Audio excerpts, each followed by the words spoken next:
Pradesh Reorganization Act. Our government has made concerted efforts to fulfill the commitments in Andhra Pradesh Reorganization Act.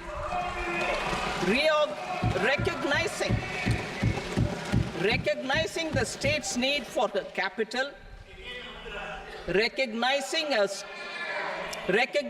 the state's need for a capital, we will facilitate special financial support through multilateral development agencies.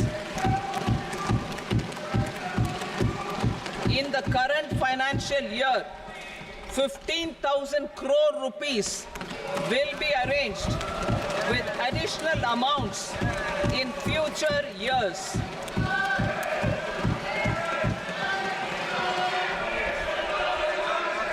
Our government is fully committed to financing and early completion of the Polavaram irrigation project, which is the lifeline for Andhra Pradesh and its farmers.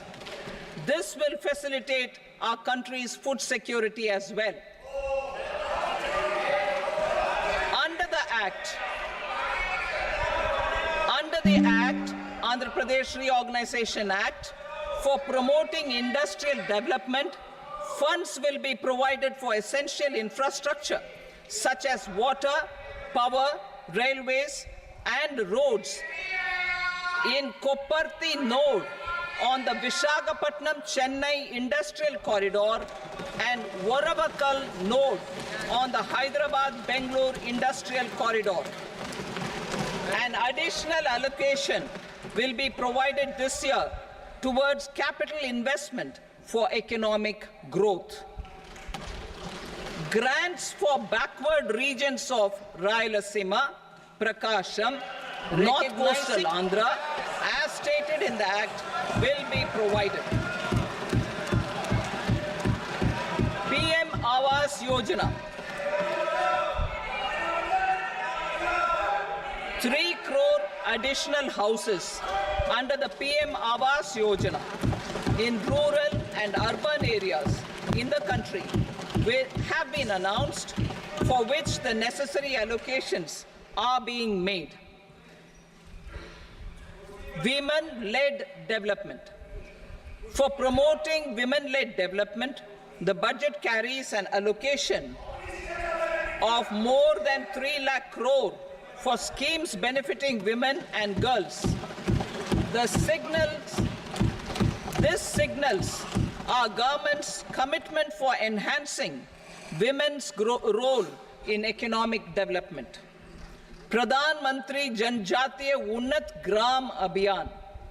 For improving the socio-economic condition of tribal communities, we will launch the Pradhan Mantri Janjatiya Unnat Gram Abhiyan by adopting saturation coverage for tribal families in tribal majority villages and aspirational districts.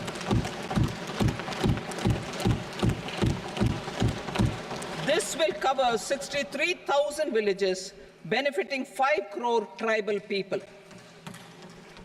Bank branches in northeastern region. More than 100 branches of India Post Payment Bank will be set up in the northeast region to expand the banking services. This year, I have made a provision of 2.66 lakh crore rupees for rural development, including rural infrastructure. Priority 4, manufacturing and services, support for promotion of MSMEs. This budget provides special attention to MSMEs and manufacturing, particularly labor-intensive manufacturing. We have formulated a package covering financing, regulatory changes, and technology support for MSMEs to help them grow and also compete globally, as mentioned in the interim budget. I am happy to announce the following specific measures. Credit guarantee scheme for MSMEs in the manufacturing sector. For facilitating term loans to MSMEs for purchase of machinery and equipment without collateral or third-party guarantee, a credit guarantee scheme will be introduced. The scheme will operate on pooling of credit risks of such MSMEs.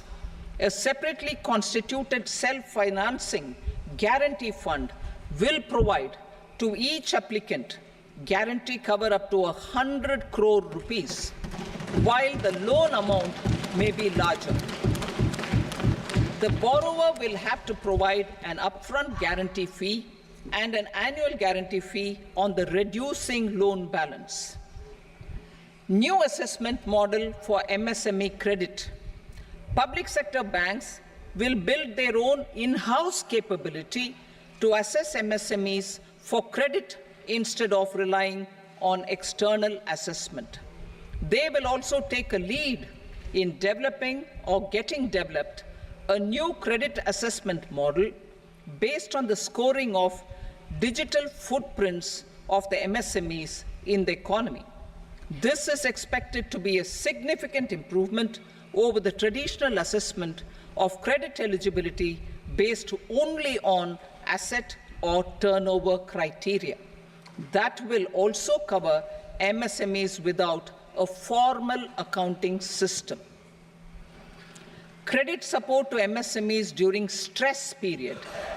I'm happy to announce a new mechanism for facilitating continuation of bank credit to MSMEs during their stress period while being in special mention account, SMA stage, for reasons beyond their control.